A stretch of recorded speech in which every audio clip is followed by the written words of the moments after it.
It's often been said that people don't care what you can do.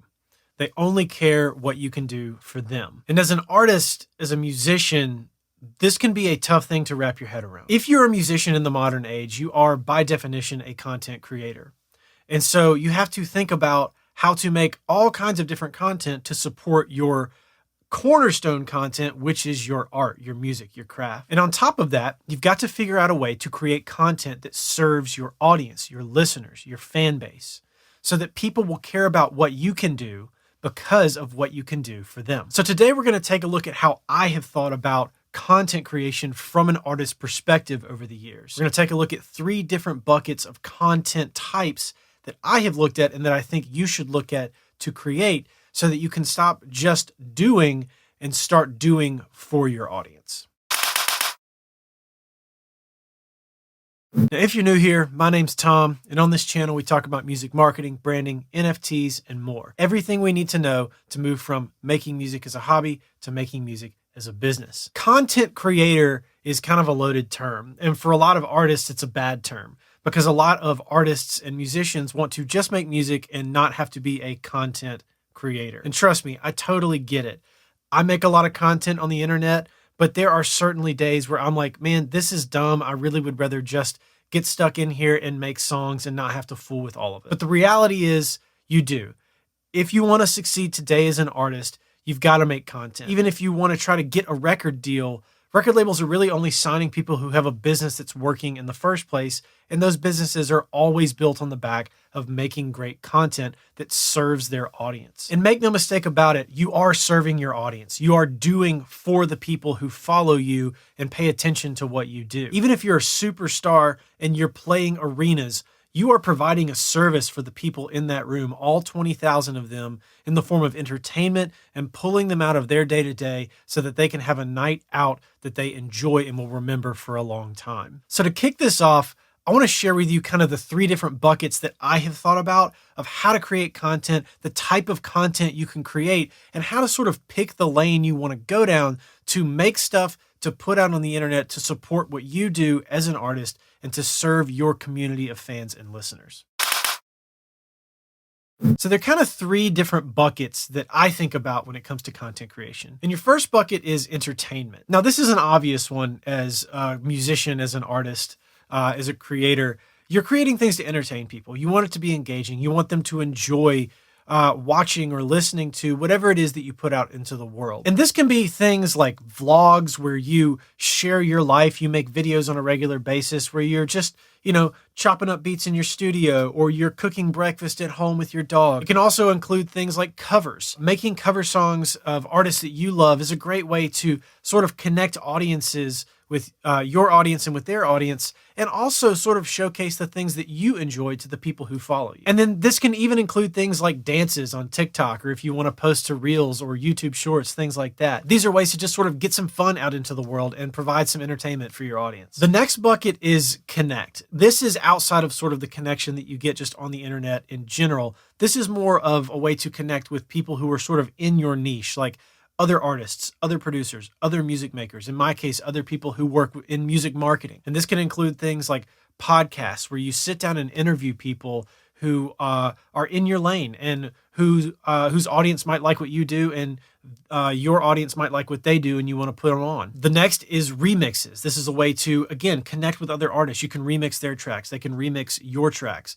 And you can even do original collabs with artists. This is a great way to sort of cross-pollinate, if you will, across social media accounts and releasing music on Spotify and other streaming services co-authored with another artist. A great way to combine your audiences and to connect with people you may have otherwise not have gotten access to. And then the third bucket is inspiring people. Now, this is kind of the bucket that my content falls under. And this can include things like education and how-to videos, walking through topics very specifically. For me, it's how I market my music. For you, it might be how you produce your music. It might be how you make sounds. It might be how you write your songs. All kinds of different things where you can bring people into the very fine details of your process and share with them the things that sort of uniquely make you, you, and how you think about solving problems inside of your craft and inside of your business. It can include things like behind the scenes footage. Now, this is kind of similar to your vlog, and it can kind of cross-pollinate again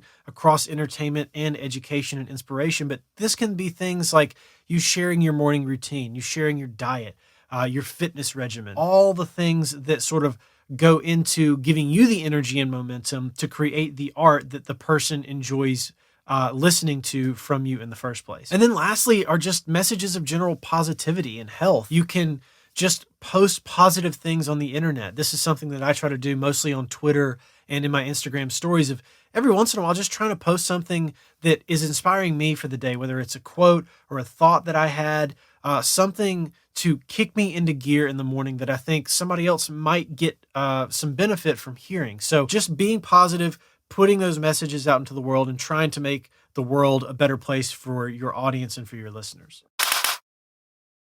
And no matter which of these buckets you choose to pursue as an artist, they all sort of follow a certain, let's call it map of how you want to allocate your content to create an ecosystem that pulls people in and then retains them as your audience and longtime fans of your work. And the first type of content is long form, like this video. This is going to be your YouTube videos, your podcasts, your vlogs, things that they go on for 5 to 50 minutes, things that really get into the details of what you do and how you do it, and can provide long-term value that people can keep coming back to over time to see what it is you do. The next kind is short form content. And this is stuff like TikToks, Reels, YouTube Shorts, Instagram posts, Twitter, the community tab here on YouTube. Lots of different ways to sort of share a fleeting thought or a moment of inspiration or a look behind the scenes. And this is a way to really kind of go out and find new people who might enjoy what you do. You get that really good distilled nugget of wisdom from your podcast,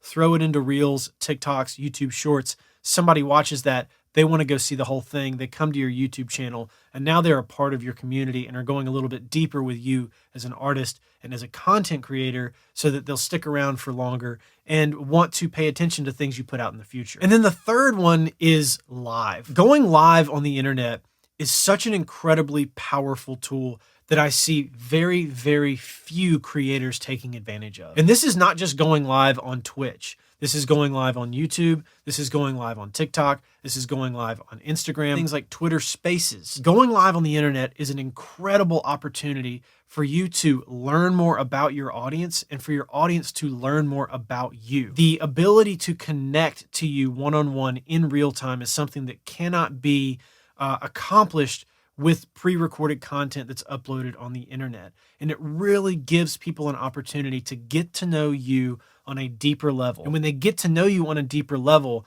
they're more inclined to stick around for the long haul and pay attention to what you're putting out over the years. And of course, all of these things, to wrap this up into one sort of summarized bow, all of these things rely on engagement. Now, what does this mean as an artist? Engagement is all about connecting with your fans back and forth. That's why the live portion of this is so important. If somebody is taking the time to listen to your music, watch your videos, check out your posts, read your threads, join your live streams, this should go without saying, but reply to those people, engage with those people, get to know those people, be kind to those people, serve those people. This is the way you create a community. This is the way you create a business.